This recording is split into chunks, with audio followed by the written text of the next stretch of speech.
everybody was just breathless about the money in AI, right? And nobody was poking under the surface to ask, well, wait, where is the money coming from? How does that actually become real? And how does all of this hype translate into reality? And the more I think about that, the more questions I have. So, and the more, the odder I think that it is that Oracle is choosing to play this game to the extent that they are. Hey everyone, this is Mike Hoffman, the editor-in-chief of Inc., and I'm so glad you're enjoying our new podcast, The Business Model. It's been great to see Inc.'s new flagship show get off to a great start, and we want to keep the show growing and give you more of what you need.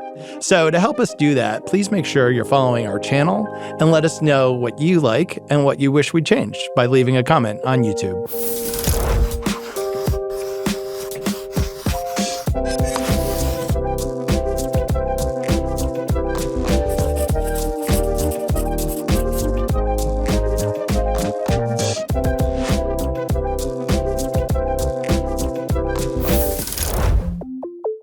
This podcast is brought to you by IHG Business Edge, where small and mid-sized businesses unlock exclusive savings at more than 6,600 IHG hotels and resorts worldwide. Visit businessedge.ihg.com to learn more. Welcome to The Business Model from Inc. I'm Mike Hoffman. Today on Circling Back, we have award-winning journalist Bethany McLean. She's the author of 5 books, including The Smartest Guys in the Room, The Amazing Rise and Scandalous Fall of Enron. There's a great documentary about that if you haven't seen it. And she has been digging into Oracle and Larry Ellison and what's going on with that company and its big pivot and risky pivot to AI. Welcome, Bethany. Thanks for having me. Well, Bethany, we're here to talk about Larry Ellison and Oracle, who've had a really fascinating year. At one moment earlier this year, right, Larry Ellison was the richest man in the world. Very briefly, he usurped Elon Musk, who's had that spot for years. And it was sort of a high point. The last time that Oracle, shared earnings results, analysts said that they were in shock and blown away by the revenue projections, emphasis on word projections that the company put out there, and the stock went soaring. Larry Ellison, is still richer and more relevant, arguably, than ever. It's really fascinating for the leader of a company that's been around for many, many years. This is one of the legacy technology companies. And so you took a look at how the company pivoted this year, what's motivating, what we think is motivating Larry Ellison, and the risks that he's taken on kind of late in his entrepreneurial career. So first, when you got started reporting on Larry Ellison and Oracle for this year, what did you make of it? I was fascinated by the fact that this company that has been around since I started in business journalism, led by a 80-something CEO, was still incredibly relevant in the news. And I thought that in and of itself was really interesting. And at the time when I started this reporting, it looked like everyone was piling on board the Oracle train. I mean, the stock was soaring. There was no skepticism about this. It was just Larry Ellison's brilliance. And I thought that was all really, really interesting. And it made me curious about who Larry Ellison was, because wouldn't we all want to be that at 80, to still be relevant and still making ourselves at the center of the universe, I guess, maybe. And so I wanted to understand what it was that had given Larry Ellison his staying power and what it was Oracle was actually hoping to accomplish. And then as I reported the story, some of the seeds of doubt began to emerge about how real this was. One of the things that you report in the piece, right, or you observe, is that the debt to equity ratio for Oracle is now something like I think it's 500% compared with its peer set. That's quite high. Is that right? Yeah. So there's a skeptic of Oracle named Charles Fitzgerald, who's a really, really, really smart guy and writes a newsletter called Platform Economics. And he pointed out that Oracle can't afford the race it's entered. And so it's entered this race with Google and Microsoft and Meta in order to be a so-called hyperscaler. But Oracle has by far among these companies the weakest balance sheet. And it's not clear that Oracle can afford to play the game that it's playing. And already, while I was reporting the piece, Moody's actually downgraded the company's stock, or downgraded the company's debt, based on worries about about Oracle's ability to play this game. And I think that's a fascinating question, because it made me realize that for all the strength, incredible strength of Oracle's core business, this is, maybe it's not quite bet the company, but it's a pretty profound risk that Larry Ellison is taking on here. Now, one of the things that's interesting, right, is like Oracle was this sort of big, solid company. You say that, it was a little bit of a dinosaur, but it was highly profitable and had very high margins. And the new AI business, building data centers, that Oracle has moved into is much lower margin. And, what do you make of that? And what do you think is leading Larry Ellison to want to be a hyperscaler when, in fact, he is late in his career, presumably, and, he has a business that was highly profitable, if not growing as fast as its peer set? I think there might be two things, and they're related. I think one is that he doesn't want to be irrelevant, and he sees this thing happening in the world that is perhaps the most mammoth thing that has ever happened in the business world, and he doesn't want to be left behind. And even at this stage of the game, he doesn't want to be left behind. I think the other component of that is that Oracle was out of growth, and so it wasn't as if the company could have continued. It would have plodded along, but it would have plodded along and become irrelevant. And so in a way, he didn't really have a choice. If he wanted to launch Oracle into the vanguard of the next, then he had to take this chance.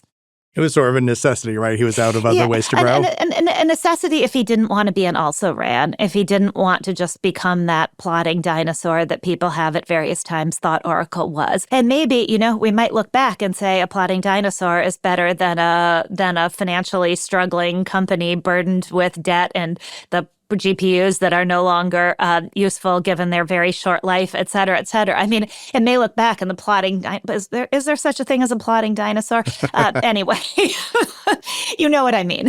Yes. Not according to Jurassic Park, but yes, I know what you mean. Right.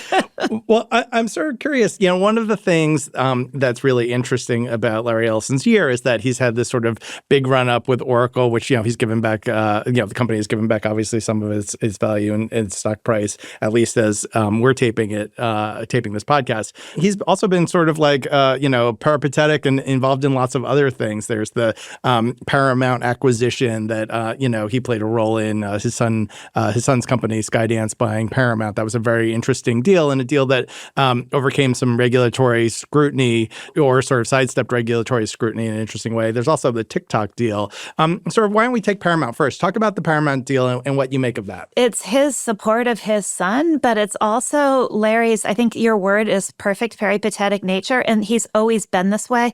So this is not something that just happened late in life where he's distracted and has a million other projects. He's always been this way. And I found that also fascinating, that this typical red flag for a CEO who has a million other outside interests, most investors would say, no, we want you to be focused. But in Larry Ellison's case, because he's always been that way and because it's worked, people are willing to give him the benefit of the doubt. But the interesting question will be, they're willing to give him the benefit of the doubt because how the stock has performed so far this year.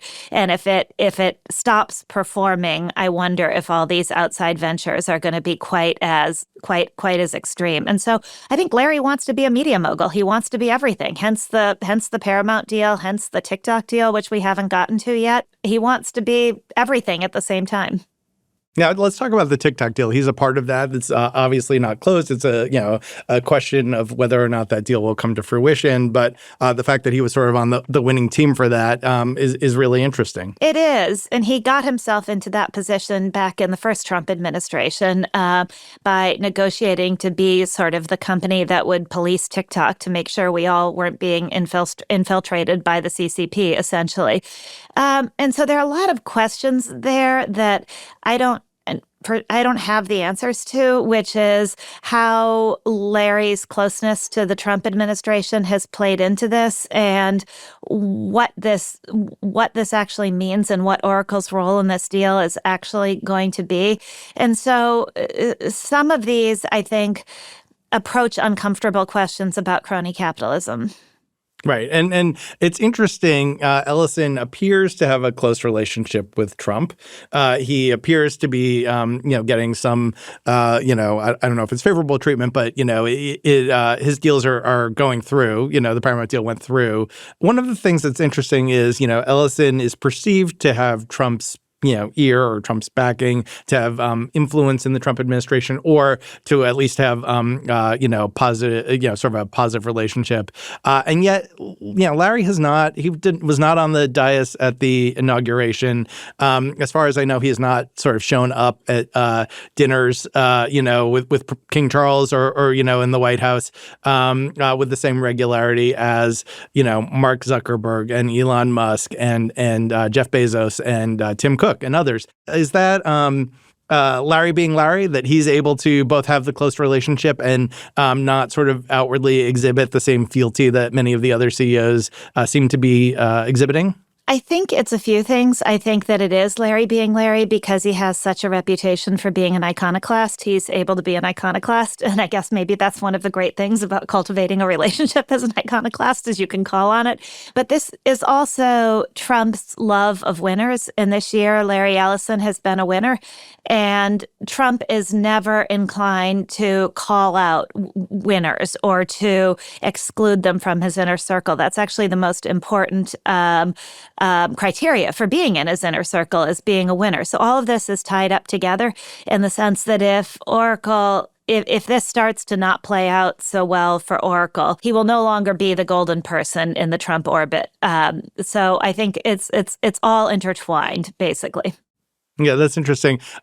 Trump obviously, famously loves winners. He also loves control, right? And one thing that's really that's another commonality he has with Larry Ellison, who retains control of Oracle, has the support of his board, as far as we know, and as your reporting indicates. If you think about the generation that Larry Ellison was a part of, Oracle was an Inc. 5000 company in the 80s. His peer set was then, Andy Grove and Bill Gates and Steve Jobs. Jobs obviously is dead. Grove is dead. Bill Gates is not at the helm of Microsoft in the way that he was. It's kind of interesting that Larry remains as CTO of Oracle. Do I have that right? Yes. And he remains, the primary mover behind this huge, technology company.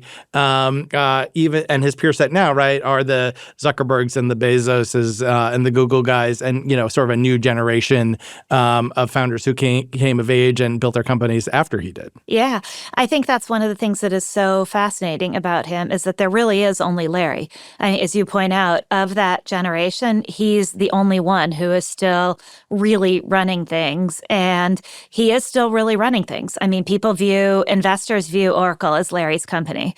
They take the CEOs semi-seriously. The CEOs he's appointed have had mixed reputations, but it is Larry's company. And so it's not as if he's just, one of the things I wondered when I started reporting this is he just chief technology officer because he can't bear to let go, and everybody knows that he really has nothing to do with it, and that he's doing all these other things like owning his hotels on Lanai and in Florida, and, helping his son become a media magnate, and, sort of standing behind the scenes in the TikTok deal. And, everybody knows Oracle isn't really his. And no, investors view Oracle as very much Larry's company, and he's still the guy.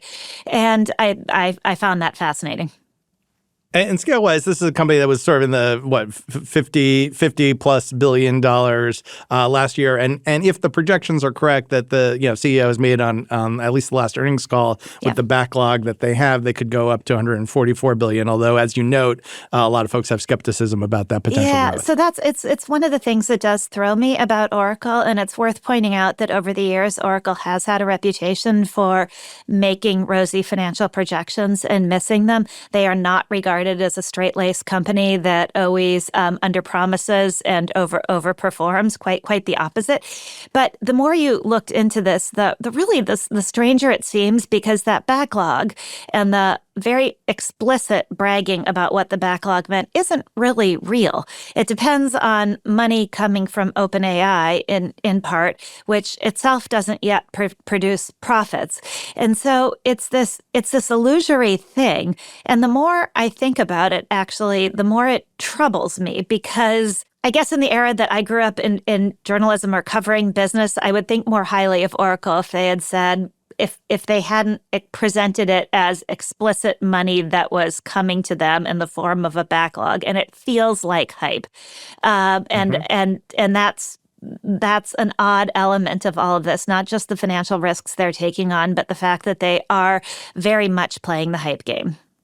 You have a wonderful quote in the piece, which I won't get exactly right, but it's that, one company's future revenue is another company's future spending, right? Yes.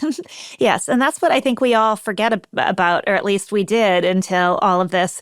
At the early stages when I was reporting this, we were all everybody was just breathless about the money in AI, right? And nobody was poking under the surface to ask, where is all of this money coming from? And how does that actually become real? And how does all of this hype translate into reality?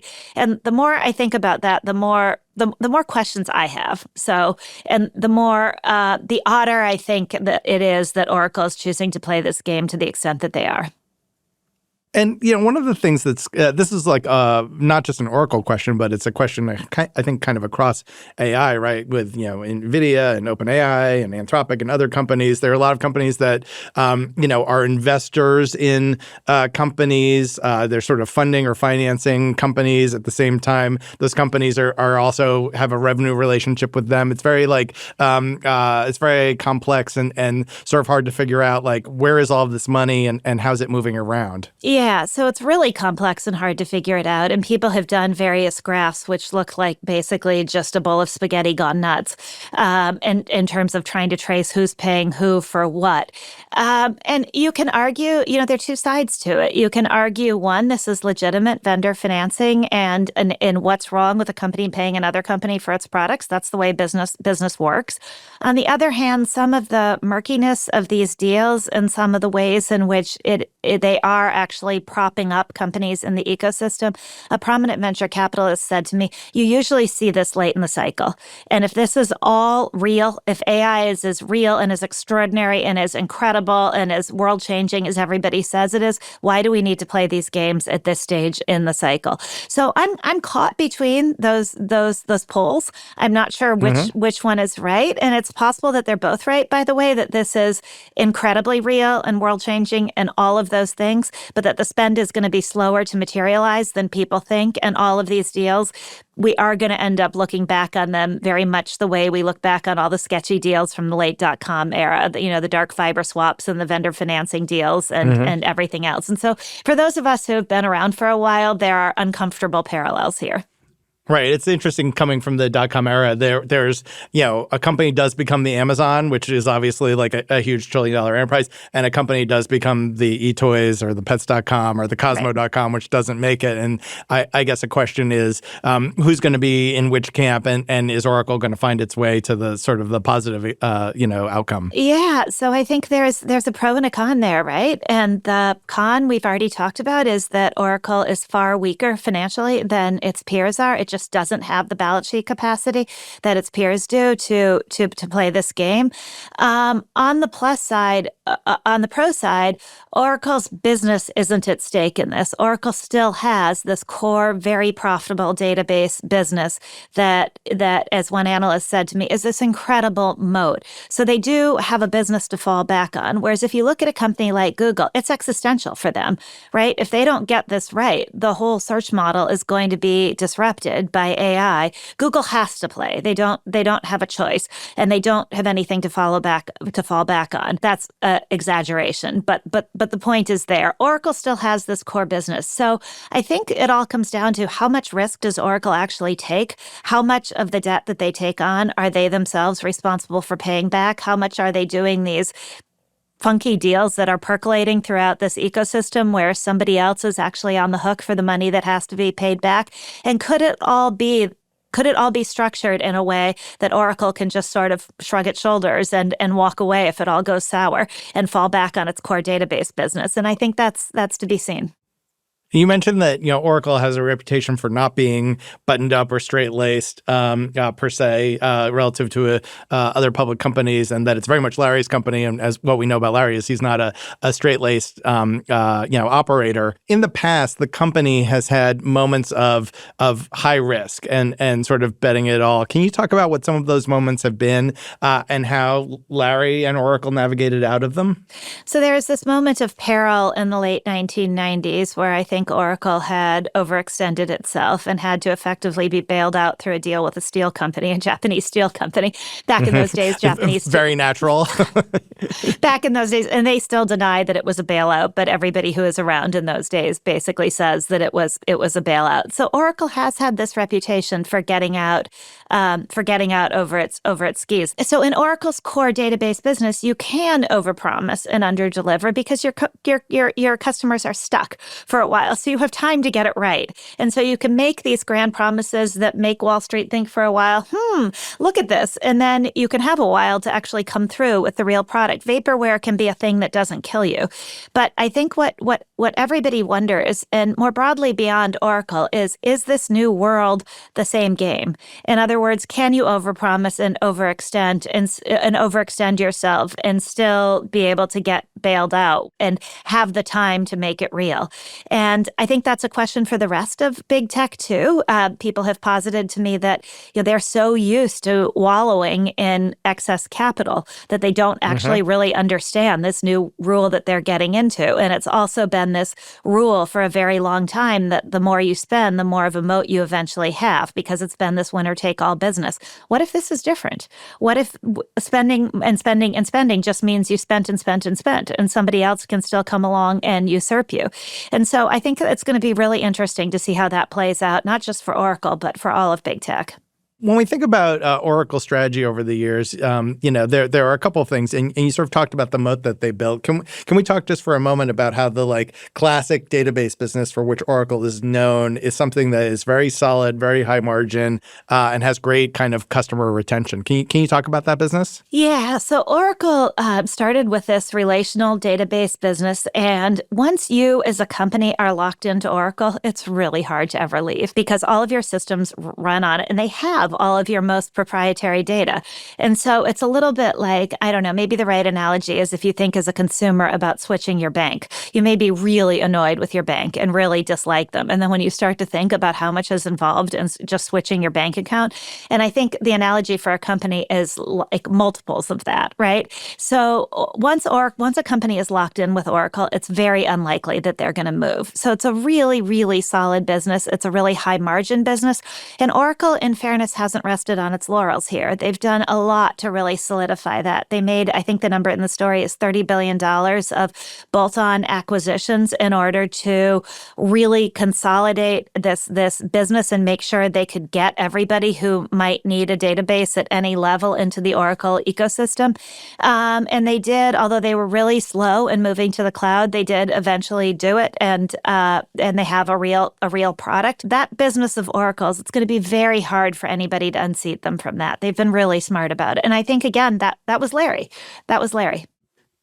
And, the acquisitions were things like PeopleSoft and NetSuite and other, other very important programs that lots of businesses run on. Yeah. And I think one thing you observe in the piece is that at a moment when people thought that Larry and Oracle were maybe a little bit sleepy and a little bit quiet, actually that was when he was beginning to sort of embark on this really ambitious kind of roll-up, strategy, which has been a great part of the business's growth of the last, however many years. And that's part of the reason that people who have known Larry for a really long time are willing to give him the benefit of the doubt, because there have been these moments where he has appeared to be the most distracted and the most checked out. And that actually hasn't been what's going on at all. And the example you highlighted is a perfect indication of that. He was, I think, buying Lanai at the time. He had stepped down as whatever he did, developing Lanai. Buying Lanai. Must be nice. Buying Lanai effectively. He had stepped down as CEO. And so it seemed that Larry was out, but actually he was embarked on this really smart strategy that wasn't only protecting Oracle's moat, it was also taking businesses that you could then strip out their sales and marketing cost and run them through basically the Oracle machine, and suddenly it was all margin. And so it was not just a protection of the moat business, it was really additive to profits. One of the few times that M&A strategy actually is accretive to profits. Right, that's rare. Yeah, and not dilutive. And it was really smart, as Roger McNamee, who is a longtime tech investor and has known Larry well since the late 1990s, said to me, anybody could have done this, but Larry's the only one who did. He saw it and he did it. This question is like a little bit speculative. Obviously, none of us are inside Larry's head, but I'm sort of curious. Do you wonder whether or not, as you were reporting this out, did it strike you that the fact that Oracle was really slow to adopt the cloud and was sort of caught flat-footed and had to play catch up for a number of years? I wonder if that episode in some ways set the table for what we're seeing now, where they're being very aggressive on AI so that they don't miss the big thing that's happening and changing business and technology. You know, that's a really good point and a really good question, and I would bet that is part of what's taking place.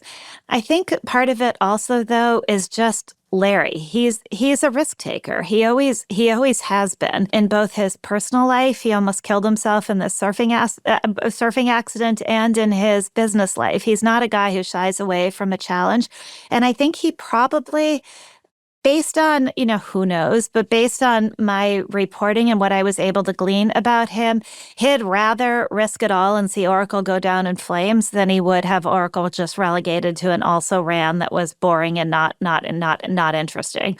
And I think that's he's been very upfront about admitting where his ego stands in all of this. People in Silicon Valley talk now about being competitive, and I don't think anybody has anything on Larry Ellison in terms of how competitive he is. I just don't think that his ego, his makeup could stand to be an also-ran while this gigantic life-changing thing is playing out. You quoted a 60 Minutes piece from years ago where he was asked like what motivates him, and he said, vanity. It might be vanity, right? Yeah. And I think that's remarkably self-aware, actually. For a while, he was also on the longevity craze. And I think he just doesn't perceive himself as somebody who's ever going to be dead. And until the time comes when he passes, he's going to be going at life and business with everything he has. And I have to say, I admire that. I think in some ways he's an interesting role model. Yeah, well, award-winning journalist Bethany McLean, the author of 5 books, including The Smartest Guys in the Room, The Amazing Rise and Scandalous Fall of Enron. Thank you so much for being with us here today, and thank you so much for your reporting for Inc. on Oracle and Larry Ellison. Thanks so much for having me. Bethany and I will be right back with Closing the Loop, which is our weekly segment on a story that's obsessing us right now. Simplify business travel with IHG Business Edge. Enjoy guaranteed discounts, flexible booking, and automatic IHG One Rewards Silver Elite status after your first stay. With access to 20 IHG hotels and resort brands worldwide, discover how effortless and rewarding business travel can be. Visit businessedge.ihg.com to learn more.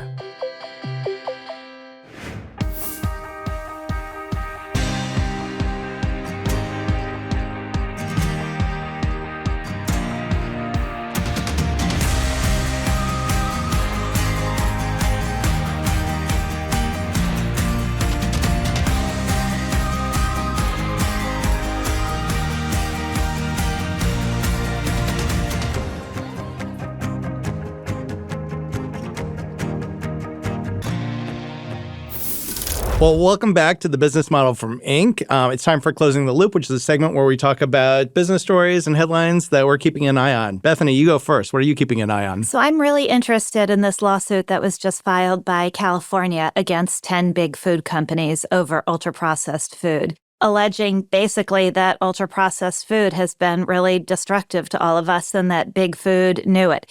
And I find it fascinating because ultra-processed food has been in the headlines for a while. These sorts of cases haven't been successful, but the allegations in this sound a lot like big food is our generation's new big tobacco. And it's also interesting because you would not expect to find commonality between the Trump administration and California on just about anything. But on this, they are aligned.